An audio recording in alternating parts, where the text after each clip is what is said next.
Telling you what, if you folks didn't enjoy that, I don't know what turned you on.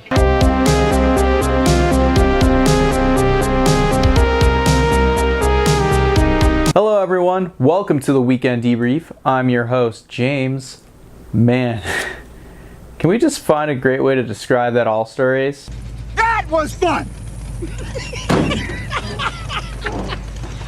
Bingo! It's what the All-Star race should be. A once in a lifetime kind of race that only happens one time, and it's only held for this one occasion to celebrate the best in the sport and to showcase their talents in a unique way. And for sure it did. I mean, you had a unique platform with this new aero package going on the cars. The segments were just straightforward, which was awesome. And you had another 4 drivers that advanced into the All-Star race. To me, the All-Star race, I always loved it as a kid. It was a great race to watch because it was just for the sake of the entertainment value and for the sake of the competition. Everyone would come out and have different paint schemes, and there would be a different energy in the air, and you could just feel that it was not a typical, even like unsanctioned points race, because it was like that height. The whole stage and atmosphere and presentation that the track would put on, and also the broadcasters, it would trump all other All-Star events, okay? Like the All-Star games never had a foot where the All-Star race was, okay? It was like on another mountain, okay? And NASCAR took pride in that, and I felt like it just kind of fizzled away for a while, and I fizzled out of it as well. But this year I really wanted to pay attention to this race. There was a new aero platform kind of on display with the new exit ducts for the radiator, which was interesting, and the new splitter as well, which I'm tired of hearing about splitters. So if NASCAR is going to issue everybody the same kind of splitter and it's supposed to be the same thing, that's kind of cool. Let's see that and see how it performs. And then also just, you know, there is an energy about this race this year that's been building up, and I've really been hooked into it. So as a fan, you know, I would like to watch a good race. So I sat down and I enjoyed the Open, which I don't know if you did not enjoy the Open. Like, wow. First off, the format for the Open now is perfect. It's great. It reminds me of like 1999, 2000, when they were really advancing a lot of people in from that Open. Just to take a stage winner every time, that was great because it put way more emphasis on winning the stage. And you saw that with every single finish of the stage. Jeez, like I don't know. Just, can I get a hell yeah? Thank you. Best idea NASCAR's had in a few years to spice up truly the event that needed to be spiced up. I don't know if I can fully give NASCAR credit to that or the people at Charlotte Motor Speedway, but that was great to see that in the Open. And then Kyle Larson won it, so everyone can shove about Kyle Larson not winning because he just won a race, technically. Suck it. You suck it! Suck it! Bring out the suck it and you suck it! And then there was a fan vote winner. So that was your 4th driver, and then we saw Alex Bowman get on that, so that was kind of cool. It's nice to see the fans get a good vote in, because the 4 drivers that were taken from the Open this year, William Byron, Bubba Wallace, Kyle Larson, and Alex Bowman, they were 4 really strong drivers. You know, those are 4 drivers that could have been like, yeah, they could go on there and win the All-Star race. They could pull Michael Waltrip. You know, let's see what's going to happen. The race just gets better and better. So let's move to the All-Star race. So the format for the All-Star race this year was 4 stages, and they had a 30, 20, 20, and then a 15 lap finishing stage, which I thought that was great because, yeah, I used to be a fan of the 10-lap shootout, and it used to be really cool. It just seems like 10 laps is just too short to really make something happen, or, you know, I don't know. 15 feels like a more round number to me, and all the OCD people are like, oh God, it's ending in zeros and then there's a 5. Well, suck it. Yeah! With that, there wasn't like any crazy format style, you know, inversion, fan doing this, gonna take the top, whatever, got to make pit stop. No, it was just straightforward racing. Yeah, you had to make your pit stops when you had to, and it was really just strategy at that point, because everyone wanted to spend the least amount of time on pit road. Though ultimately 4 tires was always great to have, and you saw it in the open. You just needed track position. Like, it didn't matter on track. Like, you saw like when Kyle Busch and Kevin Harvick, who had the most dominant cars all race, got sucked back, like, and they were running 10th or 9th, and they had trouble getting back into the top 5, especially when things got spread out. And they were able to really start using their cars the way they could, because the air was just not as dirty. Dirty air, you. It just seems like with the way these cars work nowadays, especially with being so aero dependent yet aero sensitive at the same time, you know, having great track position ultimately allows you to be in that position to make those aggressive moves, to burst through and make it 3 wide.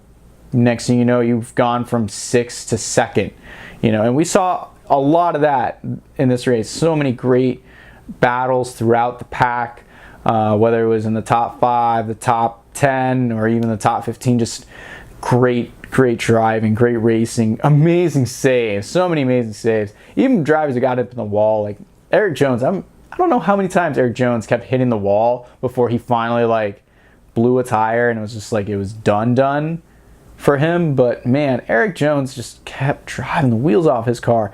You saw with restarts, like track position was key there, because you would just see drivers either going forward or going back. There was no like standing your ground on restarts. Like, you either were making moves because you were able to have really great runs and use the air perfectly, or you were just kind of falling back because you got loose, and next thing you know, everyone's just invading your personal space. Whoa, hey, who's around me right now?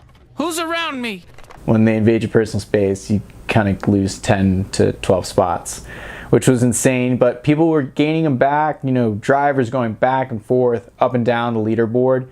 It was great to see that, because you kind of never knew who were really going to be the ones in the lead near the end of the race.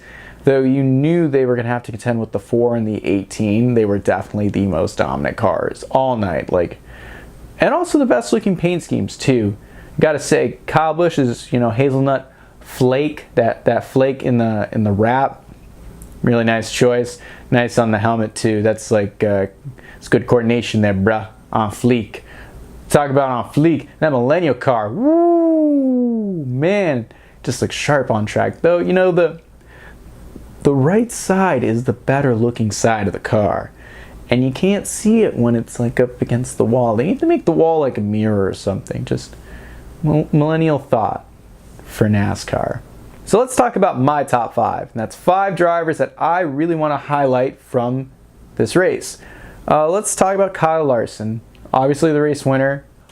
Oh, look who Kyle Larson won another race. That's 2 races. Yeah, take out the fucking I'm just kidding, everybody. Listen, Kyle Larson won the All-Star race. It's really great for Kyle.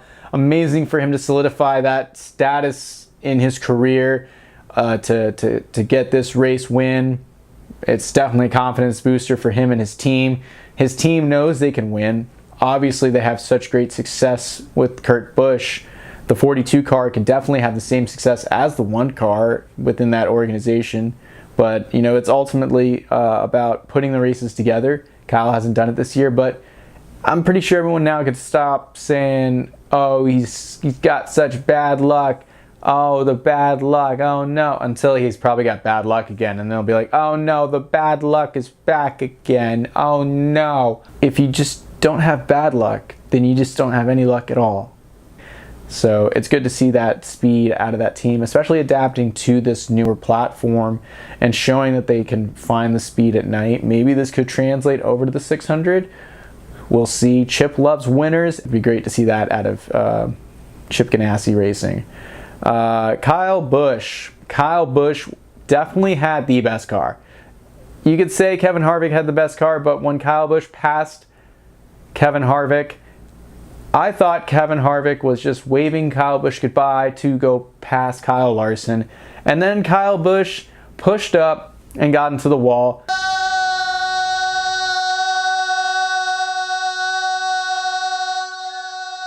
just pushed it too hard. And that's why I love to watch Kyle Busch race, because sometimes he'll push it too far. But, you know, when he hit the wall, yeah, he bounced back to third, but then he stood ground in third. In fact, he started to cut back into the lead. It was a damper to lose that much momentum and probably like damage his car in that way, and then he had to really learn on the fly what was going on and how to adjust for it. But even still, Kyle Busch had probably the most dominant car this past All-Star weekend. It's pretty safe to say that he's going to have a pretty strong piece for the 600.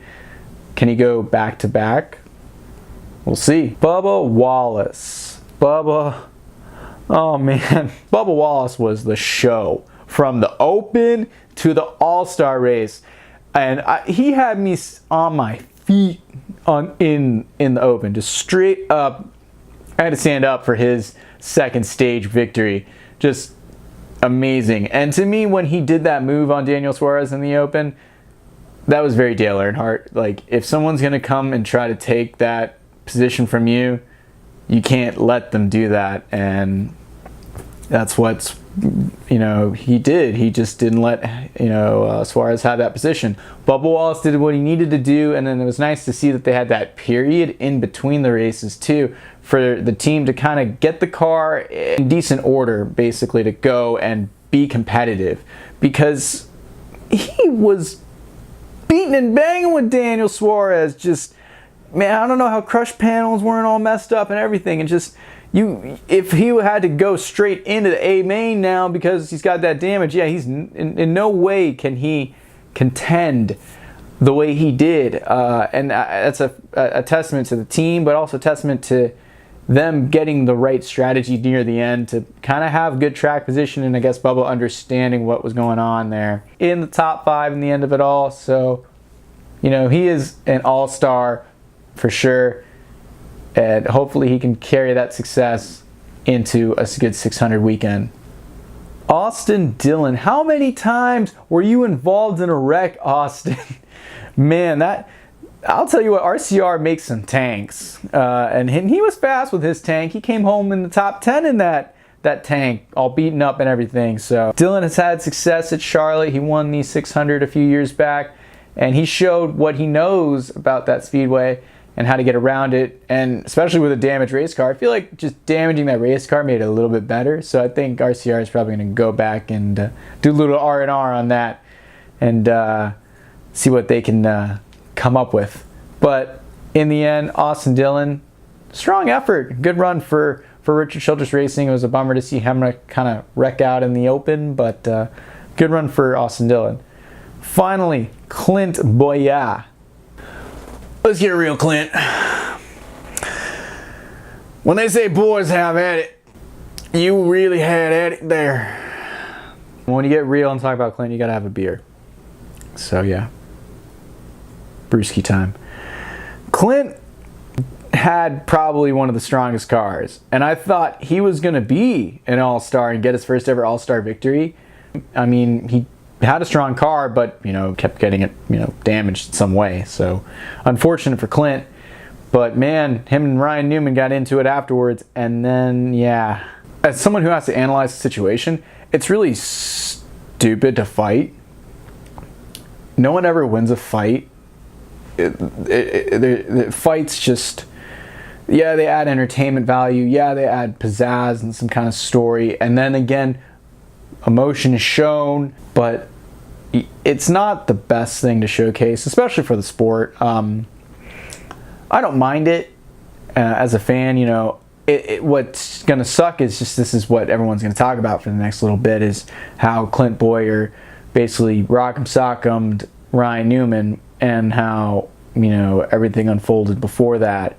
And yeah, everything that unfolded before that, yeah, it was just a tale of two drivers who had really frustrating nights, and they ended up getting into each other in the end, and they were not going to back down. Once again, he is in the headlines for having the meltdown moment, I guess you say, of the evening, but whatever.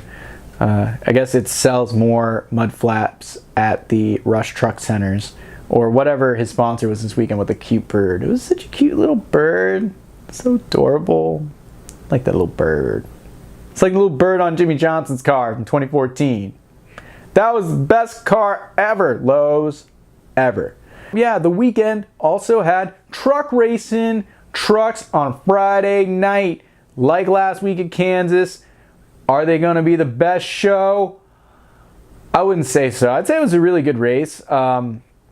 If you enjoy seeing Kyle Busch win a truck race, it was a really fantastic truck race. If you enjoy truck racing, it was still a fantastic truck race, even though Kyle Busch basically had the field dominated. To see basically the rest of the field battling was still really enjoyable. I mean, Brennan Poole coming up there and getting a second place finish in the end. He had a strong truck the entire night. It shows the strength of that team deciding to hold off on a few races and just really focus on Charlotte to get better. And that was a good decision for them because it paid off and they had such a really great run. Matt Crafton had speed again, had the pole, then got taken 3 wide again at the start. So I don't know what Crafton's got to do to lead at lap 1 sometimes. But man, it was a good race still, even though you can say it was the Kyle Busch show. But guess what, folks? Kyle Busch has run out of starts in the Trucks and Xfinity Series. So you know what that means? No more Kyle Busch. Do the no Kyle Busch dance. You like no.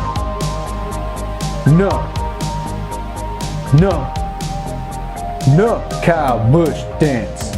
Don't get me wrong, I really like Kyle Busch and I really love seeing him perform and seeing him drive. I just really don't like seeing the way fans react just because of the way he just wins. I mean, I get it, he wins. So what? I mean,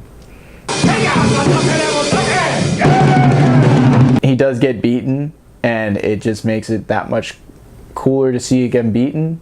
Not to say that I root against him. I just root to see the finish that's going to unfold. So it's really great to see that. So it was a good truck race.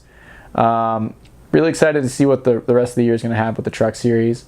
But man, the All-Star race just stole everything. I'm sorry, the All-Star race was awesome. The All-Star race, whew, I don't know. It's got me hooked for next year. I'm really excited to see it again. I hope everyone enjoyed it and just really got a really amazing experience out of it. Hopefully a once in a lifetime experience from it, just from viewing it, because that's what this race is supposed to be. Yes, next week we'll go back to your regularly scheduled aero package and whatnot, but so next week it's a 600-mile endurance challenge. The buzzword of it will be grueling. And yeah, let's go 600 miles at Charlotte.